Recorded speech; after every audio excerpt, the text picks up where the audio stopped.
Hi friend, आज हम बात करेंगे भारत का इतिहास के बारे में। भारत का इतिहास के बारे में इस वीडियो में मैं बहुत ही अच्छी तरह से आप लोगों को सिखाऊंगा। तो चलो बिना देरी के वीडियो शुरू करते हैं। और वीडियो अच्छा लगे तो लाइक, शेयर और सब्सक्राइब करना मत भूलिए। प्राचीन भारत। पाषाण काल। पाषाण काल को 3 भागों में बांटा गया है। पुरापाषाण काल, मध्यपाषाण काल तथा नवपाषाण काल। पाषाण काल को कितने भागों में बांटा गया है? 3 भागों में बांटा गया है। याद रखना, पुरापाषाण काल, मध्यपाषाण काल तथा नवपाषाण काल। ठीक है। पुरापाषाण काल में मनुष्य की जीविका का मुख्य आधार शिकार था। इस काल को आर्किटेक्ट तथा खाद्य संग्राहक काल भी कहा जाता है। पुरापाषाण काल में मनुष्य की जीविका का मुख्य आधार क्या था? शिकार था। ठीक है, याद रखना। इस काल को आर्किटेक्ट तथा खाद्य संग्राहक काल भी कहा जाता है। क्या कहा जाता है? आर्किटेक्ट तथा खाद्य संग्राहक काल भी कहा जाता है। ठीक है। लगभग 36,000 इंग्रजी पूर्व में आधुनिक मानव पहली बार अस्तित्व में आया। आधुनिक मानव को होमोसेपियन भी कहा जाता है।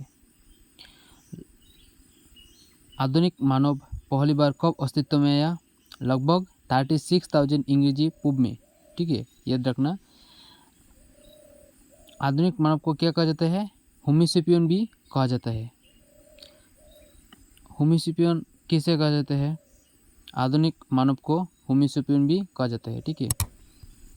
मानव द्वारा प्रथम पालतू पशु कुत्ता था, जिसे मध्यपाषाण काल में पालतू बनाया गया। मानव द्वारा प्रथम पालतू पशु क्या था?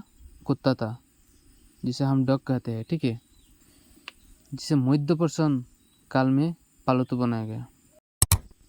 आग की जानकारी मानव को पुरापाषाण काल से ही थी, किंतु इसका प्रयोग नवपाषाण काल से प्रारंभ हुआ था। आग की जानकारी मानव को किस काल से थी? पुरापाषाण काल से ही थी, लेकिन इसका प्रयोग पुरापाषाण काल में नहीं हुआ। इसका प्रयोग नवपाषाण काल से प्रारंभ हुआ था। ठीक है, याद रखना। नवपाषाण काल से मानव ने कृषि कार्य प्रारंभ किया, जिससे उसमें स्थायी निवास की प्रवृत्ति विकसित हुई। मानव ने कृषि कार्य कब प्रारंभ किया? नवपाषाण काल से। ठीक है।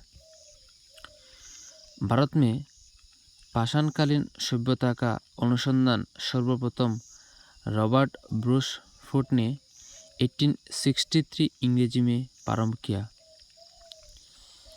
भारत में पाषाणकालीन सभ्यता का अनुसंधान सर्वप्रथम किसने किया? रॉबर्ट ब्रूस फूट ने। और कब प्रारंभ किया? 1863 इंग्रेजी में प्रारंभ किया। ठीक है, याद रखना।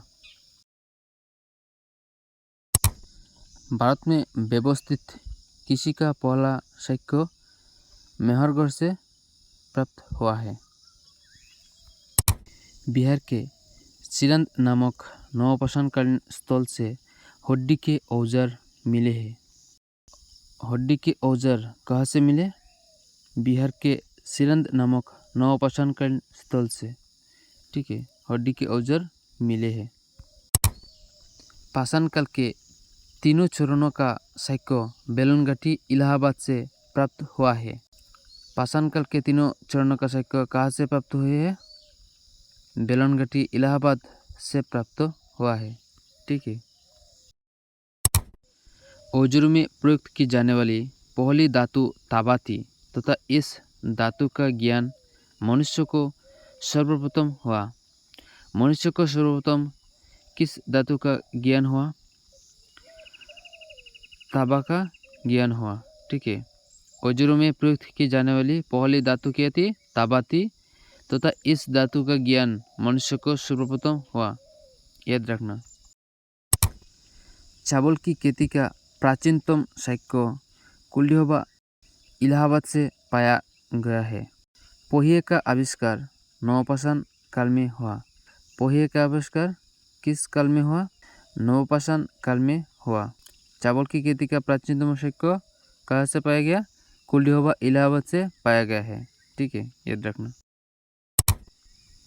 सर्वप्रथम 1921 इंग्रेजी में राय बहादुर दयाराम साहनी ने तत्कालीन भारतीय पुरातत्व विभाग के निदेशक सर जॉन मार्शल के नेतृत्व में हड़प्पा नामक स्थल की खुदाई कर इस सभ्यता की खोज की। हड़प्पा सभ्यता की खोज कब की गई थी? 1921 में। ठीक है।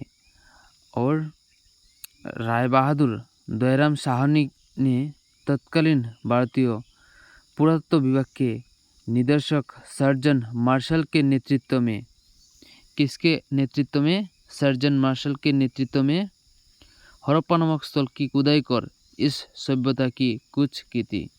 हड़प्पा सभ्यता की खोज कब की गई थी? 1921 में। किसके नेतृत्व में?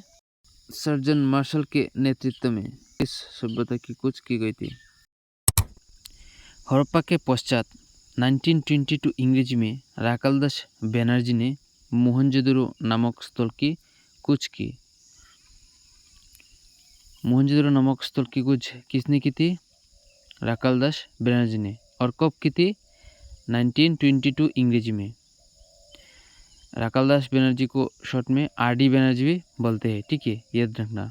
भारत में सर्वाधिक सुंदर स्थल गुजरात में पाए गए। कहाँ पाए गए? गुजरात में पाया गया। आज का वीडियो इतना ही है। वीडियो अच्छा लगे तो लाइक, शेयर और सब्सक्राइब जरूर करें, क्योंकि जब भी मैं इस तरह वीडियो अपलोड करूँगा तो सबसे पहले आपके पास जाएगा। So thanks for watching.